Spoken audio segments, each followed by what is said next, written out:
All right, welcome back to SAT prep and getting ready for that December SAT, which is probably, if you're watching this, is in 1 or 2 days. So hopefully, here's a good review session to cram for it. Question 1. A painter will paint end walls with the same size and shape in a building using a specific brand of paint. The painter's fee can be calculated by the expression that's right here, where n is the number of walls, k is a constant with the units of dollars per square foot, and L is the length of each wall in feet, and h is the height of each wall in feet. And the customer asks the painter to use a more expensive brand of paint. What is the factor in the expression? Which of the factors in the expressions would change? Wow, that was a very long paragraph, I guess. So basically, what changes the number of dollars? So, basically, what is affected by the expense of the paint? Well, k is the constant, well, units per dollar, n is the number of walls. That doesn't change, right? So it's not n. The height of each wall would not change, and L would not change either. So it would have to be k, right? Because that's the units of dollars per square foot, because the value of paint is changed, so it's k. This question, sorry, this question probably took an unnecessary amount of time, but that's how you do it. Question 2. If 3r is equal to 18, what is the value of 6r plus 3? Well, 3r is equal to 18. So what's the value of 6r? That's equal to, because 3r times 2 is 6r, we do 18 times 2, which is 36. Now, 6r is 36. 6r plus 3, add 3 to that, that's 39. Meaning your answer has to be Z. That's a quick one. Moving on. Question 3. Which of the following is equal to a to the 2 over 3 for all values of a? So basically, when you ever have x to the a over b, that's equal to x to the a root b. So in this case, a to the 2 over 3. That's equal to a to the numerator 2 root denominator 3. So which of the following answers look like this? It's going to have to be choice D, right? This is one of the exponent rules to remember. If you remember this, you can deal with fractional exponents. Question 4. The number of states that have joined the United States between 1776 and 1849 is twice the number of states that have joined between 1850 and 1900. If 30 states joined the United States between this region and X states joined between 1850 and 1900, which of the following equations is true? So X states joined between 1776 and 1849. And then if 30 states joined the United States between, so let's see. It says right here, this 1776 to 1849 is twice as much as this. So it means that 30 should be twice as much as x. So that's going to be 2x. This is the equation we have, meaning your answer has to be B. So you just use the information given and then values provided, and you just write down your equation. Moving on, question 5. If 5 over x is equal to 15 over x plus 20, what is the value of x over 5? So usually what I would do when you have fraction equal to fraction is cross multiplication. So now we have 5 times x plus 20 is equal to 15 times x through cross multiplication, right? 5 times x 20 is equal to 15 times x. Now we simplify. Sorry. So 5 times x is 5x plus 5 times 20, which is 100. That's equal to 15x. Resolve by moving the smaller value of x to one side. So in this case, it's 5x. We get rid of that by subtracting 5x, giving us, on the left side, 100 is equal to 15x minus 5x, which is 7x. Divide both sides by 10, giving you 10 divided by 10 cancels out because, it's equal to 1. And 1x is just equal to x, and that's equal to 100 divided by 10, which is 10. Meaning your answer has to be, almost got me there, because the question's asking for x over 5. In this case, it's going to be 10 over 5, which is equal to 2. Meaning your answer has to be C. Question 6. If x, y is the solution to the system of the equation above, what is the value of x minus y? So what I would do in this situation is I would try to subtract the equations. So we have 3x minus 2y is equal to negative 6. 2x minus 3y is equal to negative 14. So I would try to subtract them. Let's see what happens when we subtract them. 3x minus 2x gives us x. Negative 2y minus negative y gives us positive y. That's equal to 6 minus negative 14, which is 20. So what can we do from here? Sorry, I have some weird cough. So I'm going to be coughing throughout this video. Sorry about that. So we have this. So let's solve the equation normally, because it doesn't seem like we know any tricks that can give us the answer easily. So we solve it normally by making the x's equal to each other. So in this case, I would say 6x and 6x. How do we get 6 from 2x? Multiply by 3. So we multiply this whole top equation by 3. And this bottom equation by what? Multiply by 2. 2 times 3x is 6x. 3 times negative 3y is negative 9y, and that's equal to negative 14 times 3, which is negative 42. 2 times negative 2y is negative 4y. That's equal to 2 times negative 6, which is negative 12. Now we solve by subtracting using elimination. 6x minus 6x crosses out. Negative 9y minus negative 4y gives us negative 5y. That's equal to negative 40 minus negative 12, which is negative 30. Divide both sides by negative 5, giving us y is equal to 6. So now that we know that y is equal to 6, let's plug it in back in. So x plus 6, which is the value of y, is equal to 20. Minus 6 on both sides, giving us x is equal to 20 minus 6, which is 14. Value of x is 14, value of y is 6. X minus y, 14 minus 6, which is 8. Meaning your answer has to be D. So this question does take a little bit of time because you have to actually solve it using process of elimination, finding x and y. But, you know, some of the questions take a while. Some of the questions are much easier though. Question 7. The function f is defined by a polynomial. Some values of x and f of x are shown in the table above. Which of the following must be a factor of f of x? So it's asking for a factor. It must mean that it's a 0. So when you plug in this value of x to one of these, it should give you f of x of 0. In this case, the only one that with 0 is 0.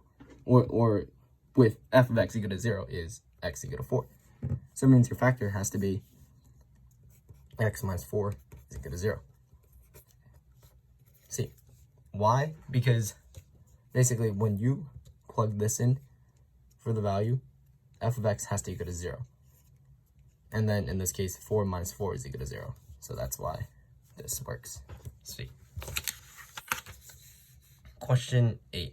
The line y is equal to kx plus 4, where k is a constant, is graphed on the xy plane. If the line contains the point CD, where these parameters, what is the slope of the line in terms of c and d? So let's plug in the value of c and d for the values of x and y, right? Because technically, c and d are coordinates, right? X and y coordinates. So plug it in. Y, in this case, is d. So d is equal to k times c, because that's the x coordinate, plus 4. And now the question's asking for the slope, which in this case is k. So we have to isolate k. How do we do that? Move everything that's not k to one side. In this case, subtract by 4, d minus 4 to get a k times c. Divide both sides by c, because c over c cancels out, giving us k is equal to d minus 4 over c. Meaning the answer has to be A, because we have k by itself, and k in this case is the slope, right? In your line, y is equal to mx plus b, where m is the slope. It's the value that's not x, y, or this b. In this case, that's the k value. So don't get tricked by this question just because there's a lot of numbers and random letters. Just break it down to what you know. Question 9. In the systems of equation above, k is a constant and x and y are variables. For which value of k will the system of equation have no solution? Oh, okay. This one is pretty interesting because for it to have no solutions, the equations must be equal. So in this case, let's set the y's equal to each other. And what's the least common multiple? Negative 15. So we have negative 15y, negative 15y. How do we get negative 15 from 3y? Multiply by 5. How do we get negative 15y from negative 5y? Multiply by 3. So this gives us 5kx minus 15 is equal to 5 times 4, which is 20. And 3 times 4x, which is 12x, minus 15y is equal to 7 times 3, which is 21. And now, you see how if the equations were equal to each other, you would have 20 is equal to 21. And that's never true in any universe, meaning it has no solution. So how do we get these two equations equal? Well, we have negative 15y equal to each other. So now we need 5kx equal to 12x. So how do we solve for k? Well, x's cancel out. We have to get 5k is equal to 12. K is equal to, divide both sides by 12 over 5. Meaning answer has to be A. Right, because when you have equations equal to each other, you have no solution. 20 is not equal to 21. Question 10. In the xy plane, the parabola with equations y is equal to x minus 11 squared intersects the line with equations y is equal to 25 at 2 points A and B. What is the length of AB? Well, basically, why don't we just set the value 25 to be y? They give you that, so let's just plug it in. 25 is equal to x minus 11 squared. So what squared is equal to 25? Two equations stem out. It's going to be 25 or 5, right? Because 5 squared is 25. It's equal to x minus 11. The other one is negative 5. It's equal to x minus 11, right? Negative 5 squared is 25. So that's how we got these two equations. Now we just solve, add 11 to both sides. X is equal to 16. Add 11 to both sides. To get x is equal to negative 5 plus 11 is 6. Well, what's the difference between 16 and 6? Simply, that's just 10. That's the distance between them. Meaning answer has to be A. This question wasn't too difficult because all you have to do is plug in the equation, solve for the values of x, subtract them to find the distance between them because that's the length of AB. Treat this as A, treat this as B. Distance between them, 16 minus 6, 10. Question 11. In the figure above, line K, L, and M intersect at a point. If x plus y is equal to u plus w, which of the following must be true? So x plus y is equal to u plus w. Okay, so I know that y and u are alternate angles, so it means they're equal. Well, if these two add up to be the same as these two, using properties of addition, these two must be equal as well. Right, because these two are equal. Okay, knowing this, x is equal to z. Do we know that? X is equal to z. These two angles are equal as well because they're also adjacent, right? Adjacent angles are always equal. These two angles are equal. These two angles are equal. These two angles are equal because they're adjacent. So it means x is equal to z, right? Because z is equal to w, w is equal to z. Check y is equal to w. Y is equal to, where's w? Y is equal to w. Do we know that? No, right? Because this only has one line. This has one line. And these two are not equal. So it means these two can't be equal using logic. Nope. Z is equal to t. Z is equal to t. Do we know that? We know that x is equal to w, right? And these two are adjacent. These two are adjacent. So yes, these two have to be equal because x is equal to w. So it means z is equal to t. So 1 and 3 work. Then your answer has to be B. So for these questions, just check which ones work. And using your properties of angles, which I just pointed to, it's adjacent angles are always going to be equal. Not adjacent, but angles that are across from each other are going to be equal. Question 12. If the quadratic equation above A is a non-zero constant, the graph of the equation xy has a vertex CD. Which of the following is equal to D? So let's see. When you factor this out, you get y is equal to A times x squared plus x plus 2x minus 8. And when you factor that out, you get y is equal to A times x plus 1 squared minus. So basically, right now, I'm trying to convert this into vertex form because you x plus 1 from dividing 2 by 1, which is just 1. And that's going to 1 squared is 1. And we subtract that from negative 8a. So that should be negative 9a. Right? Negative 8a minus that 1 squared times that a is a. Give you negative 9a, which is right here. So it means the value of d, because d is the x value, should be this value behind. So negative 9a should be your answer, meaning it's A. I'm assuming a question like this probably won't show up as, even though they might ask for the vertex, which you'll probably need to convert from this into this form, which is derived from, don't worry about the a's, but basically you're going to have x plus whatever this divided by 2. In this case, 2 divided by 2 is 1, minus this value subtracted from this, which is 9. Negative 8 minus 1 squared is 1, negative 8 minus 1 is negative 9. 9a.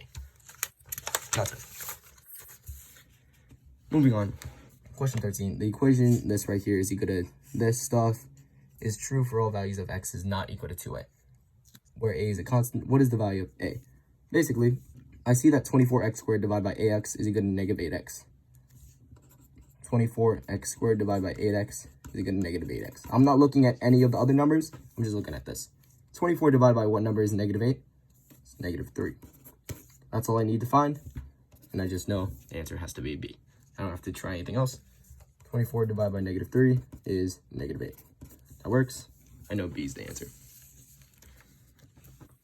What are the solutions of this right here? So, looking at our answers, none of them are perfect numbers. So it means we're going to have to use the infamous quadratic formula. Negative b plus minus b squared minus 4ac over 2a.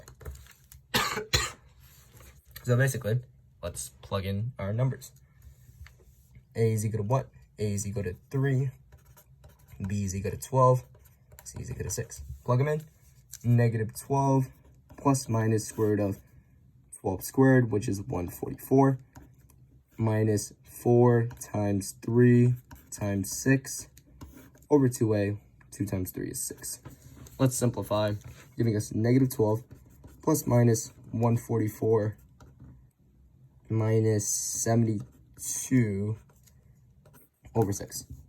Well, that gives us negative 12 plus minus square root of 72 over 6. We simplify everything. Negative 12 over 6 is 2, or negative 2. Negative 12 over 6 is negative 2, plus minus square root of 72, which can be simplified to 2 root 6. Wait, no, 6 root 2 divided by 6, which is equal to negative 2 plus minus root 6, or root 2. 6 divided by 6 cancels out, giving you root 2. Sorry for all this random confusion, but I'm simplifying everything. Negative 2 plus minus root 2 gives me an answer of A. Basically, what you can do, quadratic formula, simplify everything, blah, blah, blah. And then before you know it, once you simplify all like terms and like divide everything out, it should give you A. Question 15. The equation above shows how a temperature F measured in degrees Fahrenheit relates to a temperature C measured in degrees Celsius. Based on the equation, which of the following must be true? So basically, looking at this, right? Let's look at statement 1. A temperature increase of 1 degree Fahrenheit is equivalent to a temperature increase of 5/9 degrees Celsius. Well, if you increase the Fahrenheit by 1, does it increase by 5/9? Yes, right? Because these two are proportional. For every increase in F, you get an increase of 5/9. That's true. A temperature increase of 1 degree Celsius equivalent to an increase of 1.8 degrees Fahrenheit. Now we're looking at this part. So if you increase this by 1, how much do you have to increase F by in order to get an increase of 1? You have to increase it by 9 over 5, right? Which is technically 1.8. So it means this is also true, because these two are not that proportional. They're inverse proportional. So for every increase in 1, you increase it by 9 over 5, aka the reciprocal of this number. And looking at 3, a temperature increase of 5/9 degrees Fahrenheit is equivalent to a temperature increase of 1 degree. Well, if 1 is true, how could 3 be true, right? That's not. Because for every increase of 1, it's increase of 5/9. Not every increase of 5/9 is 1 increase of Celsius. So 3 cannot be true. 1 and 2 are true. Answer has to be D. So, sorry for the coughing. As I said again, I have like a little bit of a weird cough thing going on. But thank you guys for watching, and hopefully good luck on those SATs.